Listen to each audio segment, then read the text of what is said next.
Hello दोस्तों, welcome to PW only IAS. UPSC का exam finally आ चुका है। प्रीलिम्स आपका लगभग 15-16 दिन अब तो बचे हैं। बहुत ही ज्यादा एंग्जाइटी इस टाइम में स्टूडेंट्स के अंदर, दिमाग के अंदर देखने को मिल रही है।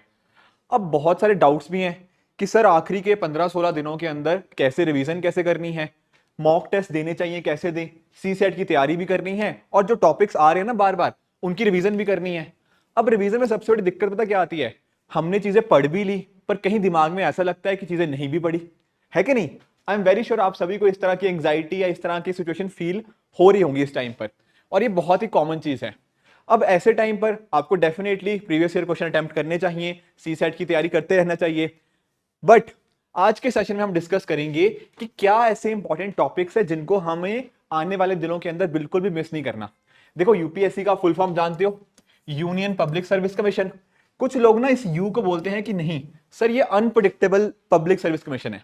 काफी हद तक आप ठीक भी हो, पर ध्यान से समझना, अगर आपने थोड़ा अच्छे से एनालिसिस किया है यूपीएससी का, आपको एक चीज रियलाइज क्या होगी कि कुछ ऐसी थीम्स होती हैं जिनके ऊपर यूपीएससी बार बार क्वेश्चंस पूछता रहता है। प्रीवियस ईयर क्वेश्चन देखोगे, यूपीएससी के पैटर्न को समझोगे, आपको ये लगेगा कि हाँ उतना भी अनप्रेडिक्टेबल नहीं है।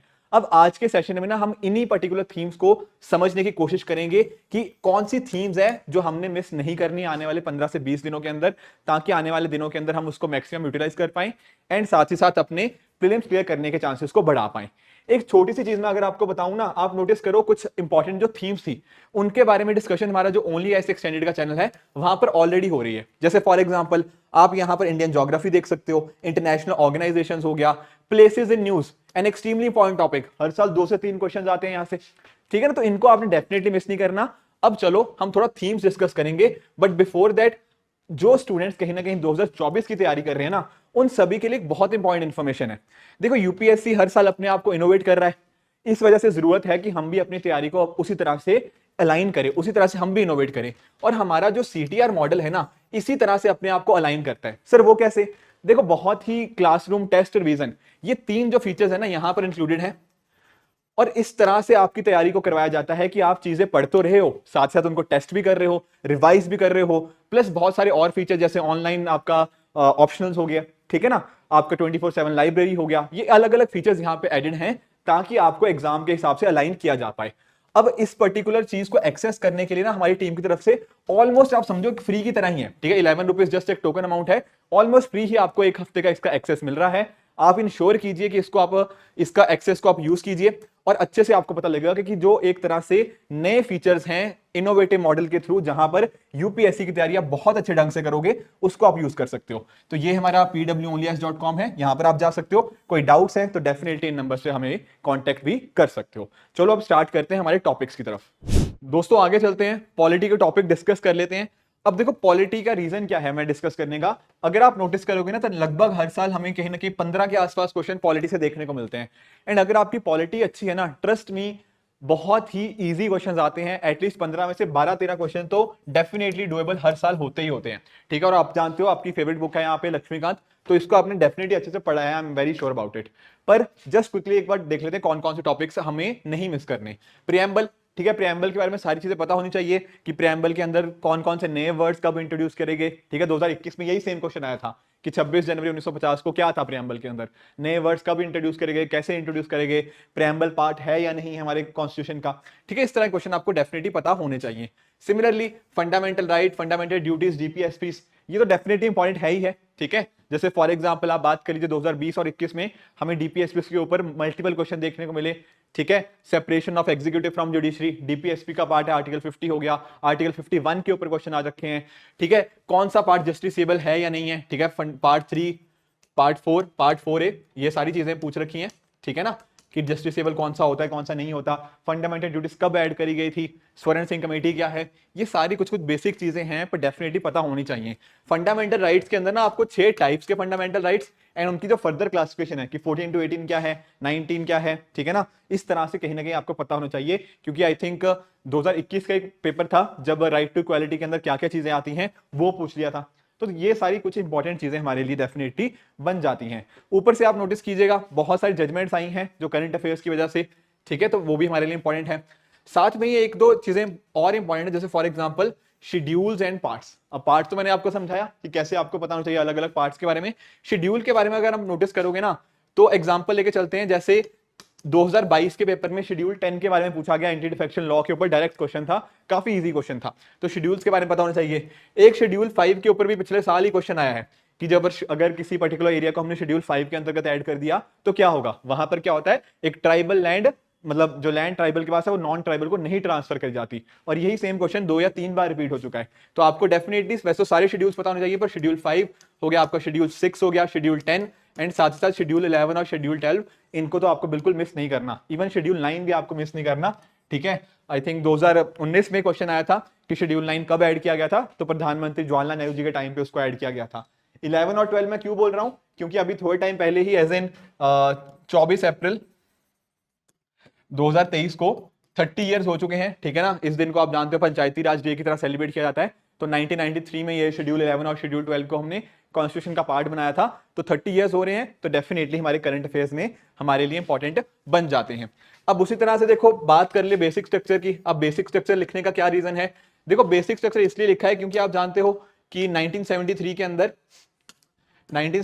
अंदर आप जानते हो बेसिक स्ट्रक्चर आया, जो बेसिकली जो केशवानंद भारती केस की मैं बात कर रहा हूं यहाँ पे, उसको भी अभी 50 इयर्स हुए हैं, लास्ट मंथ ही, अभी 15 दिन पहले ही इसके 50 साल कंप्लीट हुए हैं। तो उस वजह से भी सारा इंपॉर्टेंट हमारे लिए हो जाता है, कैसे कैसे इसका एवोल्यूशन कैसे हुआ, ठीक है ना। शंकरी प्रसाद क्या था, गोलकनाथ क्या था, केशवानंद भारती क्या है, निर्वा मिल्स केस क्या है, IR कोहेलो क्या है, ये सारे आपको केसेस का अच्छे से एक आइडिया डेफिनेटली होना चाहिए। तो basic structure becomes a very important topic from your perspective.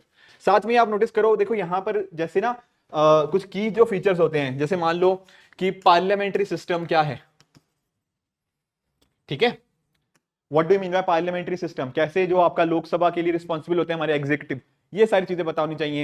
At the same time federal features कौन से होते हैं, हमारे यूनिटरी फीचर्स क्या होते हैं, बहुत ही बेसिक कंसेप्चुअल क्वेश्चंस भी यहां से अक्सर हमें देखने को मिल जाते हैं। इसके अलावा आपके इमरजेंसी प्रोविजंस, ठीक है। इनफैक्ट अभी अगर थोड़े दिनों पहले की बात करें तो हमें मणिपुर के अंदर आर्टिकल 355 लगता हुआ देखने को मिला, ठीक है। तो 352 क्या है, 356 क्या है, 360 क्या है, फाइनेंशियल इमरजेंसी कभी लगी इंडिया में या नहीं लगी, ये सभी बातों का आपको अच्छे से पता होना चाहिए। साथ में ही पिछले साल के अंदर हमने प्रेसिडेंट के इलेक्शंस देखे, तो यूपीएससी ने यहां से भी क्वेश्चन पूछ रखे हैं कि प्रेसिडेंट का इलेक्शन होता कैसे है, कैसे एमएलए की वोटिंग कैसे डिसाइड होती है, हमारे लोकसभा राज्यसभा के एमपी की वोटिंग पावर क्या होती है, इसके रिगार्डिंग क्वेश्चंस हमें देखने को मिलते हैं। तो definitely president becomes an another important topic जो हमें अच्छे से पता होने चाहिए, ठीक है। उसी तरह से आप नोटिस कीजिएगा, ठीक है, आपके council of ministers and governors, very important topic. Governors का जो टॉपिक है, चाहे आप तमिलनाडु की वजह से बात कर लीजिए, चाहे आप कुछ और स्टेट्स के अंदर भी हमें कुछ इश्यूज देखने को मिले हैं गवर्नर्स और हमारे वहां के जो सेंटर सीएम होते हैं, तो उस हिसाब से काउंसिल ऑफ मिनिस्टर और गवर्नर वाला topic. And at the same time जो हमारे सेंटर स्टेट रिलेशंस है कैसे इंपैक्ट होते हैं, ठीक है ना, हमारे जो इंटर स्टेट काउंसिल हो गया, जोनल काउंसिल्स हो गया, इनके रिगार्डिंग हमें अच्छे से पता होना चाहिए, क्योंकि यहां पर पिछले साल के अंदर बहुत ज्यादा सेंटर स्टेट रिलेशंस हमें न्यूज में रहे हैं। Getting the point. इसके अलावा जुडिशरी हो गया, आपके ट्रिब्यूनल्स हो गया, वेरी इंपॉर्टेंट टॉपिक, ठीक है। जुडिशरी का अगर आप नोटिस करो तो मल्टीपल अच्छे अच्छे डिसीजन हमें देखने को मिले जुडिशरी के द्वारा। एंड इवन एक तरह का हमारा जो सेपरेशन ऑफ पावर्स की हम बात करते हैं ना, लेजिस्लेटिव, एग्जीक्यूटिव और जुडिशरी की, यहां पर भी कुछ कॉन्फ्लिक्ट्स हमें देखने को मिले एग्जीक्यूटिव और जुडिशरी के बीच में। इवन एनजैक की बारे में भी डिस्कशन हुआ मल्टीपल टाइम्स, कोलिजियम सिस्टम क्या है, क्या इसका जिक्र हमारे कॉन्स्टिट्यूशन में है या नहीं है, इस तरह की चीजें भी आपको अच्छे से पता होनी चाहिए। बाकी देखो कुछ और छोटे मोटे टॉपिक्स हैं, आपके पार्लियामेंट हो गया, सारे टॉपिक्स इसके अंदर काफी इंपॉर्टेंट हो जाते हैं। आपका कोऑपरेटिव्स, अब कोऑपरेटिव्स लिखने का क्या पॉइंट है, देखो कोऑपरेटिव्स के रिगार्डिंग हमारी जजमेंट्स देखने को मिली, हमारा 97th अमेंडमेंट था, ठीक है, उसके रिगार्डिंग सुप्रीम कोर्ट का कुछ वर्डिक्ट भी आया।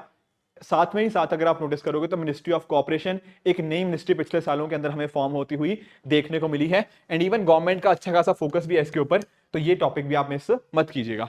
एंड लास्टली बात करें आपकी कॉन्स्टिट्यूशनल बॉडीज एंड जो कुछ लेटेस्ट अमेंडमेंट्स हमें पिछले सालों के अंदर देखने को मिली है, चाहे आप जैसे कई बार ना पूछ लेता है कि 105th अमेंडमेंट कौन सी है, 104th क्या थी, 103rd, 102nd, 101st, तो ये 5-6 आखिरी की जजमेंट्स तो आपको जो लेटेस्ट वेरी श्योर आपको अच्छे से पता होनी चाहिए। तो ये कुछ टॉपिक्स थे विद रिगार्ड्स टू जो हमारे पॉलिटी पता होनी चाहिए। पार्लियामेंट के रिगार्डिंग ना एक आई थिंक यहाँ पे पार्लियामेंट जो था, तो यहाँ पर अलग अलग चीजें कि अच्छा सेशन का प्रोरोग क्या होता है, एडजर्नमेंट क्या होता है, समन कैसे किया जाता है, क्योंकि कुछ ना जब पार्लियामेंट की हमने देखा ना जो मीटिंग्स हुई थी, वहां पर कुछ कई बार ना डिसरप्शन हमें देखने को मिली थी। तो ये चीजें पता होनी चाहिए। जैसे आई थिंक 2021 का क्वेश्चन था, जब पूछा था कितनी बार पार्लियामेंट को मिलना ही मिलना है एक साल के अंदर, 6 महीने का गैप होना चाहिए या कितने महीने का होना चाहिए बिटवीन द 2 सेशंस। ये सारे क्वेश्चंस यूपीएससी ऑलरेडी पूछ चुका है। तो आई होप पॉलिटी के रिगार्डिंग जो ऐसे टॉपिक्स जो आपको मिस नहीं करने और इनको सबसे प्रायोरिटी पे रखना है अपने रिवीजन के अंदर, आप उनको इस तरह से रख सकते हो। देखो मैं फिर से रीआइट्रेट कर दूं, यहां मैं आपको कुछ नया पढ़ने के लिए नहीं बोल रहा, ये सारी चीजें आपने पढ़ी हुई हैं, बस रिवीजन में सबसे प्रायोरिटी पे ये चीजें होनी चाहिए। कई बार क्या होता है ना, हम पढ़ते टाइम ऐसा करते हैं कि जो चीजें कम इंपॉर्टेंट होती हैं उनको पहले रिवाइज करने लग जाते हैं, और जो इंपॉर्टेंट चीजें हैं जहां से यूपीएससी हर साल क्वेश्चन पूछता है वो मिस कर देते हैं। पर हमें ये चीज नहीं करनी, जो मोस्ट इंपॉर्टेंट टॉपिक्स हैं उनको ही हमें अपने ऊपर फोकस रखना है इन 15-20 दिनों के अंदर, ताकि इस एग्जाम को क्लियर करने के चांसेस हमारे और बढ़ पाए। तो ये हो गया पॉलिटी का टॉपिक। आगे चलते हैं, इकोनॉमी का टॉपिक डिस्कस कर लेते हैं, कौन कौन से इंपॉर्टेंट टॉपिक हमें मिस नहीं करने। तो यहां पर पहले देखिए, कुछ बजट और इकोनॉमिक सर्वे कुछ ट्रेंड्स होते हैं, वो हमें डेफिनेटली पता होने चाहिए। अगर आपने पिछले कुछ सालों के अंदर प्रीवियस ईयर क्वेश्चंस किए होंगे तो आप रियलाइज करोगे कि काफी बार ऐसे क्वेश्चंस पूछ लिए जाते हैं कि पिछले कुछ सालों के अंदर फिस्कल डेफिसिट हमारा कैसे चेंज हो रहा है। तो एक ट्रेंड्स का एक आइडिया रहना चाहिए, ठीक है। तो चलो ये ट्रेंड्स तो हमें पता ही है बजट और इकोनॉमिक सर्वे के, पर इनके जो की कॉन्सेप्ट्स है ना इनके पीछे के, वो भी बहुत इंपॉर्टेंट हो जाते हैं। सर की कॉन्सेप्ट्स का मतलब क्या? जैसे बजट के अंदर आप देखते हो फिस्कल डेफिसिट क्या है, रेवेन्यू डेफिसिट क्या होता है, इफेक्टिव रेवेन्यू डेफिसिट क्या होता है, इनके सभी के फॉर्मूलाज पता होने चाहिए कि कैसे कैसे इनको कैलकुलेट किया जाता है, क्या इनका मीनिंग होता है। काफी बार इनके ऊपर क्वेश्चन पूछे गए हैं। उसी तरह से अगर आप याद करो, पिछला एक साल ऐसा था या पिछले 2 साल रहते आई शुड से, हमारा इन्फ्लेशन काफी ना पूरी दुनिया में के अंदर ही काफी मेजर कंसर्न बन के आया, ठीक है। आप लोगों ने नोटिस भी किया होगा, जो फेड है उसने काफी बार रेट हाइक किए। हमारी आरबीआई के द्वारा भी जो रेपो रेट है पिछले 2 सालों के अंदर काफी बार इंक्रीज किया गया है, ठीक है। अभी हालांकि पिछली बार की मॉनेटरी पॉलिसी कमेटी के अंदर हमने उसको इंक्रीज नहीं किया है। तो इन्फ्लेशन को कंट्रोल करने के मेजर हैं। एंड इवन देखो यूपीएससी भी इस बात को समझता है। 2022 के पेपर के अंदर 2 क्वेश्चन एग्जैक्ट हमें देखने को मिले इन्फ्लेशन के टॉपिक से। तो इस वजह से ना जो चीजें इकोनॉमी के रियल लाइफ में आजकल चल रही हैं, वहां से ज्यादा क्वेश्चन पूछने की प्रोबेबिलिटी रहती है, और यही हमें पिछले सालों के अंदर देखने को मिला। तो इसलिए इन्फ्लेशन हमारे कंट्रोल में डेफिनेटली होना चाहिए कि इन्फ्लेशन के कैसे क्वेश्चन आ सकते हैं। श्रिंकफ्लेशन कई बार न्यूज में आया है, ठीक है ना, स्टैगफ्लेशन हो गया, ये सारे वर्ड्स का हमें मीनिंग पता होना चाहिए। फिर कुछ बेसिक कॉन्सेप्ट्स, नेशनल इनकम क्या होती है, जीडीपी, जीएनपी, एनएनपी, एनडीपी, ये कुछ कॉन्सेप्ट्स हमें पता होने चाहिए। आरबीआई के रिगार्डिंग डेफिनेटली उनका बैकग्राउंड भी, जैसे 2021 का क्वेश्चन था एक आरबीआई के बैकग्राउंड के रिगार्डिंग पूछा गया। एंड साथ ही साथ कुछ इंपॉर्टेंट इनिशिएटिव्स, जैसे ई रूपी न्यूज में रहा है, ठीक है, एनपीसीआई हो गया, ठीक है ना, ये सारे हमें अच्छे से पता होने चाहिए। अभी जैसे बात कर रहे हैं हम, रेपो रेट की बात कर रहे थे, रिवर्स रेपो हो गया, स्टैंडिंग डिपॉजिट फैसिलिटी हो गया, ये भी काफी न्यूज में रहा है। तो इस तरह के बेसिक कॉन्सेप्ट्स हमें अच्छे से पता होने चाहिए। बात करें अगर देखो एग्रीकल्चर की, तो एग्रीकल्चर के अंदर कुछ टॉपिक्स होते हैं, जैसे फॉर एग्जांपल आप नोटिस कीजिए एमएसपी पिछले साल के अंदर काफी एक मेजर मुद्दा रहा। तो एमएसपी कैसे, कौन रेकमेंड करता है, कौन अप्रूव करता है, सीएसीपी के कैसे कैसे करता है, सीसीईए क्या है, cabinet committee on economic affairs, ये इंपॉर्टेंट हो जाते हैं। तो थोड़ा इकोनॉमी पर्सपेक्टिव से एग्रीकल्चर इस कॉन्टेक्स्ट में इंपॉर्टेंट है। अदरवाइज आप नोटिस कीजिए ज्योग्राफी के कॉन्टेक्स्ट में भी इंपॉर्टेंट हो जाता है काफी बार। जैसे उसने 2020 में कॉटन के ऊपर क्वेश्चन पूछा हुआ है, सिमिलरली 2022 में शुगर केन के ऊपर क्वेश्चन है, ठीक है ना। तो इकोनॉमी प्लस ज्योग्राफी मिला के एग्रीकल्चर वाला पार्ट आपको अच्छे से पता होना चाहिए। आगे बात करें फॉरेन एक्सचेंज रिजर्व्स की, पिछले सालों के अंदर हमने देखने को मिला कि हमने $600 बिलियन को क्रॉस किया था, फिर वो नीचे आ गया, ठीक है। हमने इनफैक्ट जो रुपी था, रुपी डेप्रिशिएट होता हुआ हमें देखने को मिला पिछले सालों के अंदर, ठीक है ना। और कहीं ना कहीं हमारे फॉरेक्स एक्सचेंज रिजर्व भी उस वजह से कम हुए, उसको मैनेज करने के लिए। तो ये टॉपिक कैसे लिंक्ड है इनका पता होना चाहिए। एफडीआई, एफआईआई बहुत ही हॉट टॉपिक रहा पिछले साल के अंदर। कोविड-19 पैंडेमिक के बाद हमें एक रिकॉर्ड एफडीआई देखने को मिला, फिर उसमें एक डिप देखने को मिला, ठीक है। तो इस तरह के टॉपिक्स हमें अच्छे से पता होने चाहिए। ये दरअसल में अगर आप नोटिस करोगे ना, आपके जो करंट अकाउंट हो गया, आपका कैपिटल अकाउंट हो गया, इनके रिगार्डिंग इकोनॉमिक सर्वे में भी अच्छी खासी चर्चा है, बट इन जनरल भी आपके न्यूज़पेपर में भी काफी डिस्कशन हुआ है पिछले साल के अंदर। तो डेफिनेटली हमें पता होना चाहिए। इसके साथ में अगर आप नोटिस करोगे ना, तो बॉन्ड यील्ड का एक कॉन्सेप्ट था जो बार बार न्यूज में आया, ठीक है। इनफैक्ट जो यूएस के अंदर हमें एक रिसेशन की बात चल रही थी, यूरोपियन यूनियन के अंदर रिसेशन की बात चल रही है, वहां पर भी बॉन्ड यील्ड या यील्ड इन्वर्जन क्या होता है, इसका कॉन्सेप्ट आपको अच्छे से आई होप आपको पता ही होगा। साथ में अगर हम बात करें, आप ट्रेड की यहां पे बात कर सकते हो, ठीक है ना। ट्रेड के अंदर अगर आप नोटिस करोगे तो आपको यहां पे देखने को मिलेगा कि कैसे कैसे हमने ट्रेड इंडिया का और कंट्रीज का कैसे हुआ है। Plus at the same time अगर आप नोटिस करोगे, रशिया यूक्रेन क्राइसिस की वजह से कुछ दुनिया की कंट्रीज का ट्रेड मेजरली इंपैक्ट हुआ, राइट। एंड इवन हमारा जो कहीं ना कहीं स्विफ्ट सिस्टम है, वो भी काफी न्यूज में रहा। ठीक है, तो ये स्विफ्ट सिस्टम क्या होता है, आपके नॉस्ट्रो अकाउंट हो गया, वॉस्ट्रो अकाउंट हो गया, ये कैसे फंक्शन करते हैं, ये सारी चीजें इनफैक्ट ना मैंने जो इकोनॉमी दिस वीक था वहां पर भी डिस्कशन आप सभी के साथ करी हुई है। तो ये सारी चीजें कुछ इंपॉर्टेंट आपको पता होनी चाहिए। साथ में इस साल आपका डिजिटल बैंकिंग हो गया, नियो बैंक हो गया, इवन जो डीबीयूज होते हैं डिजिटल बैंकिंग यूनिट्स, उनको लॉन्च किया गया। नियो बैंक काफी बार न्यूज में रहता है, तो ये कुछ इंपॉर्टेंट पॉइंट्स हैं, आपको आई होप कि आपको पता होंगे। साथ में ही रेटिंग एजेंसीज जैसे आपका मूडीज, S&P, फिच, ये 2022 में भी इनफैक्ट यहां से यूपीएससी ने क्वेश्चन पूछा था, तो आई होप कि आपको ये भी पता होगा। बॉन्ड्स आप रिवाइज कर सकते हो। एंड लास्टली कुछ जो बेसिक कॉन्सेप्ट्स होते हैं, जैसे 5 ईयर प्लान क्या थे, किस प्लान के अंदर क्या चीज हमने डिस्कशन करी। आई होप आपको ये सारे टॉपिक्स आप कहीं ना कहीं अपनी प्रायोरिटी ऑर्डर में रखिएगा जब आप चीजों को रिवाइज करोगे। आगे चलते हैं, आर्ट एंड कल्चर। देखो आर्ट एंड कल्चर का तो बहुत सिंपल है, आप जानते होंगे कि बुद्धिज्म और जैनिज्म ऐसे टॉपिक्स हैं जहां से हर साल हमें क्वेश्चन देखने को मिलता ही मिलता है।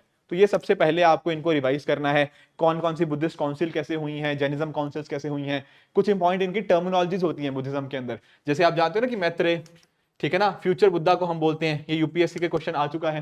ठीक है ना, तो सारे इस तरह से पूरा इनका आपको प्रॉपर टाइमलाइन इनकी यहाँ पे पता होनी चाहिए। Plus UNESCO world heritage sites 2021 में हमें धोलावीरा के रिगार्डिंग आई थिंक क्वेश्चन देखने को मिला था। ठीक है, उस टाइम न्यूज में था। तो इस तरह वर्ल्ड हेरिटेज साइट जो कहीं ना कहीं न्यूज में है ना, वहां से क्वेश्चन आने की प्रोबेबिलिटी काफी रहती है। आपके फिलोसफी के कुछ स्कूल्स हो गया, ठीक है, आपके भक्ति एंड सूफी सेंट, ये काफी इंपॉर्टेंट टॉपिक है। ठीक है, कभी ना कभी जैसे क्वेश्चन पूछ लिया जाता है, रामानुजाचार्य के बारे में पिछले साल क्वेश्चन देखने को मिला, उसके पहले भी इस तरह से आप नोटिस कीजिएगा, जो डिफरेंट भक्ति और सूफी सेंट्स हुए हैं वहां पर से हमें क्वेश्चन देखने को मिल जाते हैं। आपके जो डांस हो गया, आपके म्यूजिक हो गया, ये एक अनदर कंपोनेंट देखने को मिल जाते हैं। इसके अलावा भी इनफैक्ट आपके पास टाइम बचता है तो आप कुछ इंपॉर्टेंट आर्किटेक्चर जो होते हैं, आपकी जो इंपॉर्टेंट पेंटिंग्स हैं, आप उनको भी क्विकली गो थ्रू कर सकते हो। ठीक है, तो ये कुछ इंपॉर्टेंट टॉपिक्स हो गए। आपके केव्स, आपके टेंपल जो हो गया ना आर्किटेक्चर के अंदर, स्पेशली मैं बात करूं आपके टेंपल आर्किटेक्चर की, तो ये आपको डेफिनेटली मिस नहीं करना। आगे एंशिएंट हिस्ट्री। देखो एंशिएंट हिस्ट्री के अंदर 3-4 चीजें आपको अच्छे से करनी है। पहली बात तो आपकी जो टर्म्स है, ये टर्मिनोलॉजी सिर्फ एंशिएंट हिस्ट्री की बात नहीं कर रहा, आपकी मेडिवल हिस्ट्री के अंदर भी डेफिनेटली इंपॉर्टेंट है। ठीक है ना, जैसे मेडिवल हिस्ट्री के अंदर कई बार ओरांग पूछ लिया, ठीक है, अरगट्टा पूछ लिया, अरहट पूछ लिया, इस तरह के आपको देखने को मिल जाते हैं। इवन जैसे बुद्धिज्म के अंदर मैं बात कर रहा था, तो सिमिलरली यहां भी टर्मिनोलॉजीज डेफिनेटली हमारे लिए इंपॉर्टेंट हो जाती हैं। उपासक पूछा हुआ है पहले, ठीक है, तो इस तरह की टर्मिनोलॉजीज के ऊपर आपको खास ध्यान देना है। उस तरह से आप साथ में इंडस वैली सिविलाइजेशन की कैसे कैसे इनके कुछ इंपॉर्टेंट साइट्स के ऊपर क्वेश्चन देखने को मिल जाते हैं, कि जैसे ना कोई चीज कहां मिली थी, ग्रेट बात कहां पर है, इनको आप क्विकली रिवाइज कर सकते हो। इसके अलावा आपका मौर्यन पीरियड, मौर्यन में भी अगर मैं बात करूं तो अशोका के बारे में आपको बहुत अच्छे से पता होना चाहिए। मल्टीपल टाइम्स क्वेश्चन आया है, 2020 में भी या 2021 में एक क्वेश्चन डायरेक्ट यहां से देखने को मिला था। गुप्ता पीरियड, ठीक है ना, चंद्रगुप्त II के बारे में डेफिनेटली पता होना चाहिए, उनके अंदर कौन कौन से थे लोग थे उनके कोर्ट के अंदर। तो कुछ ऐसे टॉपिक्स हैं जहां से यूपीएससी के काफी फेवरेट्स हैं, तो उनको आप डेफिनेटली आप मिस ना कीजिएगा। एंड लास्टली संगम एज, काफी बार हम इसको संगम एज को निग्लेक्ट कर देते हैं, बट नहीं, हमें इसको साउथ इंडियन हिस्ट्री की काफी आजकल डिस्कशन हो रही है। इवन देखो हमारे प्रधानमंत्री जी ने भी बोला, ठीक है, कि कई जगह ऐसी थी जहां की हिस्ट्री को हमने शायद उतना ध्यान नहीं दिया, तो उसको आप देख सकते हो। प्लस यहां पर आप एक चीज और ऐड कर लीजिए, आप होम किंगडम के बारे में भी यहां पे पढ़ लीजिएगा। ठीक है, पिछले साल जो लचित बोरफुकान जी थे, ठीक है, रेदर आई शुड से वो मेडिवल हिस्ट्री का पार्ट है वैसे होम किंगडम, पर उसको आप पढ़ लीजिएगा। लचित बोरफुकान जी हैं, उनके बारे में काफी डिस्कशन हुआ। ठीक है, इवन जो वहां पे एक एज इन ना जो वहां के सीएम थे, उन्होंने भी एक उसको टेंटेटिव लिस्ट में भी डालने की बात करी गई थी, उनके जो होते हैं ना, तो वो भी न्यूज में था, उसको भी आप एक बार गो थ्रू कर लीजिएगा। मुझे अभी नाम उसका याद नहीं आ रहा है, एक बहुत इंपॉर्टेंट प्लेस है वहां की असम की, होम किंगडम से लिंक्ड, तो वहां पर उसको भी यहाँ पे बात करी गई थी। तो home kingdom definitely becomes very very important. आगे बढ़ते हैं, ठीक है, तो यहाँ पर ना जो मैं बात कर रहा था चंद्रगुप्त की, तो वहां पर आप कालिदास हो गया, इनके बारे में भी आप कहीं ना कहीं पढ़ लीजिएगा।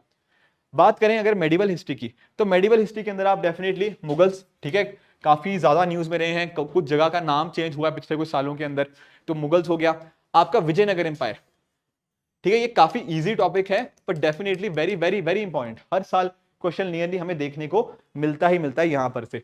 स्पेशली मैं अगर बात करूं कृष्णदेवराय जी की, तो उनके रिगार्डिंग तो आप डेफिनेटली आप उनको मिस मत कीजिएगा। दिल्ली सल्तनत हो गया, और जो कुछ छोटे एम्पायर्स और देखने को मिलते हैं, जैसे आप चोला चेरा पांड्या की बात कर लीजिए, ठीक है, थोड़ा एंशिएंट और मिडिवल का मिक्स हो रहा है नो, बट वो चीजें पता होनी चाहिए। एक छोटा सा टॉपिक और विद रिगार्ड्स टू ट्रेवलर्स, कौन सा ट्रेवलर्स किस टाइम पर इंडिया में आया, किस पर्टिकुलर कौन सा किंग था, उनने क्या बात करी उसके रिगार्डिंग, ये चीजें पता होनी चाहिए। जैसे ह्यून सांग का आप जानते हो, हर्षा के टाइम पर देखने को मिलता है, तो ये कुछ इंपॉर्टेंट टॉपिक्स। इवन यहां पर भी ना मुगल्स के अंदर भी आप जैसे अकबर को आप अच्छे से गो थ्रू कर सकते हो। एंड इवन जब आपको इनका पढ़ना है ना, तो आपको बहुत ज्यादा इनकी हिस्ट्री के अंदर ऐसा डेट्स के अंदर नहीं घुसना। आप डिस्कस कर सकते हो इनकी एडमिनिस्ट्रेशन सिस्टम कैसे था, ठीक है ना। आप नोटिस करते हो कि ठीक है ना, जो अलग अलग एडमिनिस्ट्रेशन सिस्टम था कि कैसे कैसे चीजें वर्क होती थी, कैसे आर्मी को मेंटेन किया जाता था, ये सारी चीजें आपको पता होनी चाहिए। मनसबदार सिस्टम क्या है, जागीरदार सिस्टम क्या है, ऐसे क्वेश्चन अक्सर यूपीएससी पूछता है। तो हमें अपना फोकस पढ़ाई का उन्हीं चीजों के ऊपर रखना चाहिए।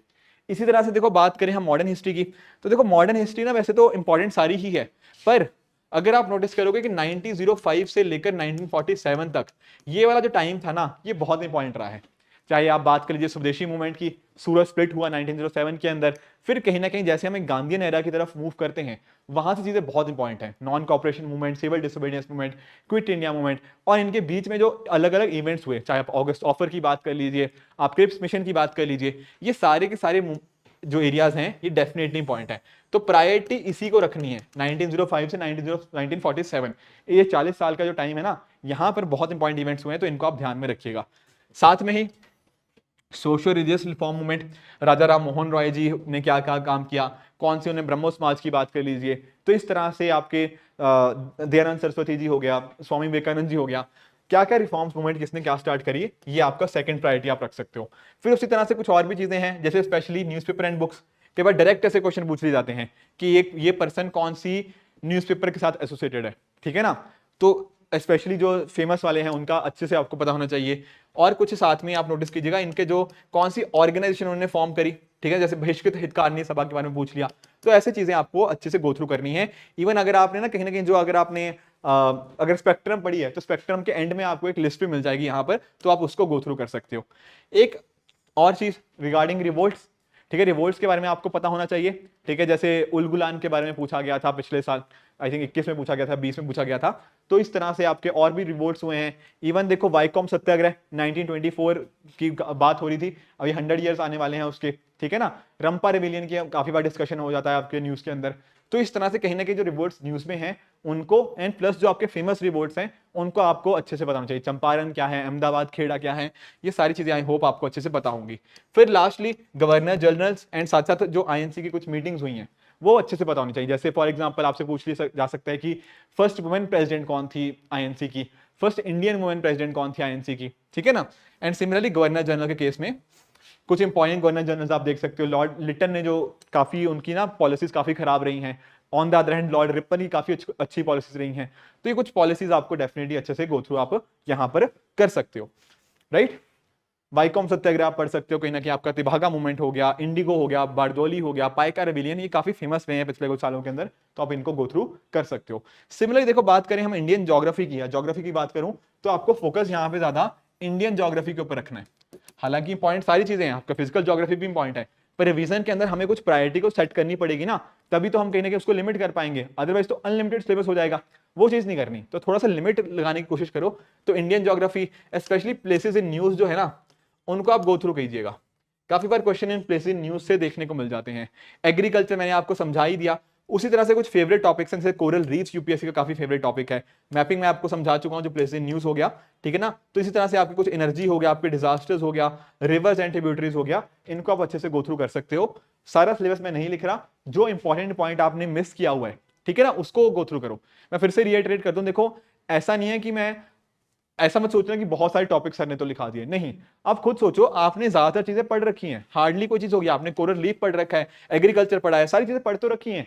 बस हमें पता नहीं था कि रिवीजन आखिर करनी कैसे, 15 दिनों के अंदर अब क्या चीज रिवाइज करें और क्या चीज ऐसी है जो हम छोड़ भी सकते हैं। तो ये वाले टॉपिक्स मिस मत करना, ठीक है ना। रिवीजन के अंदर जो प्रायोरिटी रखनी है ना, इनसे स्टार्ट करोगे तो कहीं ना कहीं ज्यादा चांसेस रहेंगे आपके एग्जाम क्लियर करने के अंदर, क्योंकि ये यूपीएससी के कुछ फेवरेट टॉपिक्स हैं जहां यहां से ज्यादातर क्वेश्चन देखने को मिल जाते हैं, ठीक है। बेसिक कॉन्सेप्ट कई बार ना, जैसे आपके मान लो जैसे लास्ट ईयर पूछा गया कि सबसे लॉन्गेस्ट डे नॉर्दर्न हेमिस्फीयर में कौन सा होता है, तो 21 जून आप जानते होंगे, ठीक है ना। तो ये सारी चीजें आपको आई एम वेरी श्योर अच्छे से आती होंगी। एनर्जी के अंदर हमारी गवर्नमेंट का अच्छा खासा फोकस है।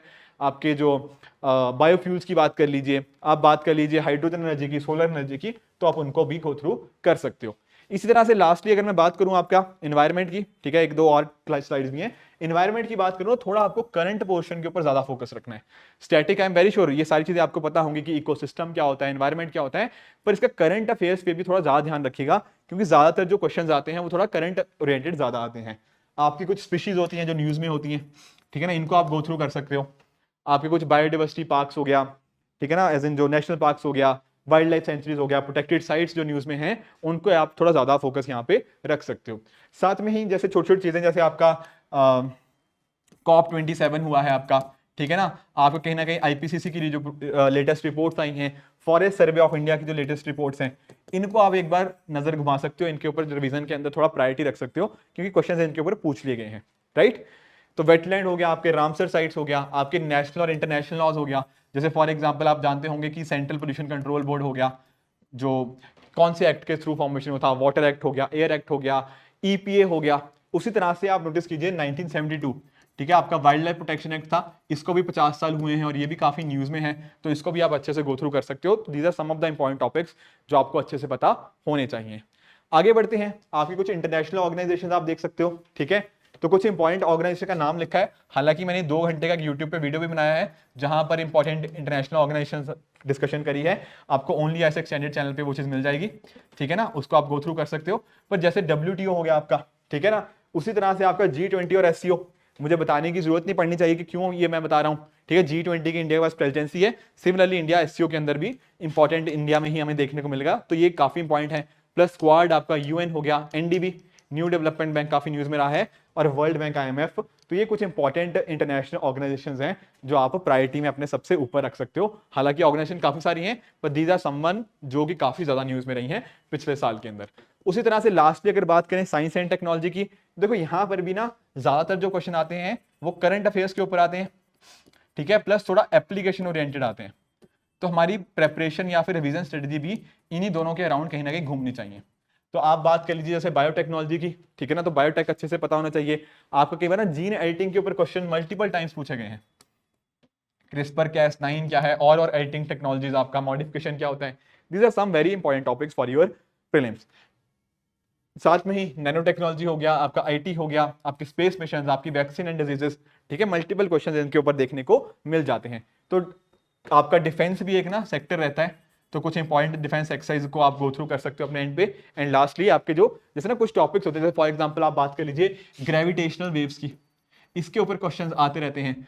तो ये कुछ इंपॉर्टेंट टॉपिक्स थे विद रिगार्ड्स टू सभी मैंने जो आपको कोर्सेज को एज इन जो सभी सब्जेक्ट्स को यहाँ पे मैंने कवर करने की कोशिश करी है। मैं फिर से रिआइटरेट कर दूं, आपने ज्यादातर चीजें इनमें से 70-80% तो डेफिनेटली पढ़ा ही होगा। पॉइंट इस वीडियो बनाने का सिंपल यही था कि जब हम रिवाइज करेंगे ना, तो रिवीजन में प्रायोरिटी ऑर्डर इन टॉपिक्स को रखिएगा, ठीक है ना। और ये प्रायोरिटी ऑर्डर बना कैसे है, कहीं ना कहीं यूपीएससी के प्रीवियस ईयर क्वेश्चंस और कौन सी थीम्स को वो ज्यादातर पूछता है, उस हिसाब से मैंने इन चीजों को शॉर्टलिस्ट करने की कोशिश करी है। तो प्रायोरिटी ऑर्डर रिवीजन करते टाइम इनको रखोगे तो थोड़ा एक तरह से कॉन्फिडेंस भी बढ़ेगा कि हाँ, कोई क्वेश्चन ऐसा नहीं होगा जो बाकी लोगों को आता होगा और मुझे छूट जाएगा, क्योंकि नोटिस कर रहे हो कि जो इंपॉर्टेंट टॉपिक्स थे वो तो मैंने कवर कर लिए, ठीक है ना। तो देखो प्रीलिम्स का एक बहुत अच्छा सीक्रेट क्या है, प्रीलिम एक एलिमिनेशन का गेम है, जानते हो। अगर कोई ऐसा क्वेश्चन आप कहीं ना कहीं छोड़ रहे हो जो बाकी सभी लोग ठीक कर रहे हैं, तब आप गड़बड़ कर रहे हो इस एग्जाम के अंदर। तो इंश्योर क्या करना है कि जो इंपॉर्टेंट टॉपिक्स हैं उनको हम मिस करके ना जाएं। तो आने वाले 15 से 20 दिन आप इन टॉपिक्स के ऊपर थोड़ा अपना प्रायोरिटी ज्यादा रखिएगा। अगर ये टॉपिक्स हो जाते हैं डेफिनेटली और भी टॉपिक्स आप पढ़ सकते हो, बट प्रायोरिटी थोड़ी इनके ऊपर ज्यादा रखनी चाहिए, ठीक है ना। आई होप आप सभी को जो एंग्जाइटी थी ना थोड़ी फील हो रही थी, वो एंग्जाइटी कुछ हद तक अब यहाँ पे कम हो चुकी होगी। एंड आज के वीडियो के बाद आपको थोड़ा कॉन्फिडेंस आया होगा कि हाँ, मैं सही डायरेक्शन में हूँ, कुछ टॉपिक्स मेरे हो गए हैं, कुछ जो बचे हुए हैं उनको मैं आने वाले दिनों में अच्छे से कर लूंगा, ठीक है ना। देखो यूपीएससी प्रीलिम जितना कहीं ना कहीं नॉलेज का गेम है, उतना ही आपके कॉन्फिडेंस और उतना आपका स्मार्ट वर्क का गेम भी है। तो आई होप कि आप इन दोनों चीजों को अपने साथ में रखोगे, अपनी एंग्जाइटी को कंट्रोल में रखोगे, ताकि वो जो अनप्रेडिक्टेबिलिटी है ना यूपीएससी एग्जाम की, उसको कुछ हद तक हम कम कर पाएंगे, ठीक है फ्रेंड्स। तो ये था आज का सेशन। आई होप आपको आज का सेशन बहुत अच्छे से समझ आया होगा। इसी तरह से आप भी अपने एंड पे हार्डवर्क करते रहिए। 15 से 20 दिन बचे हैं अब नियरली, उनको आप अच्छे से गो थ्रू कीजिए, ठीक है, अच्छे से अपनी प्रिपरेशन को रेडी रखिए। तो this it for this video, keep working hard, goodbye and good luck.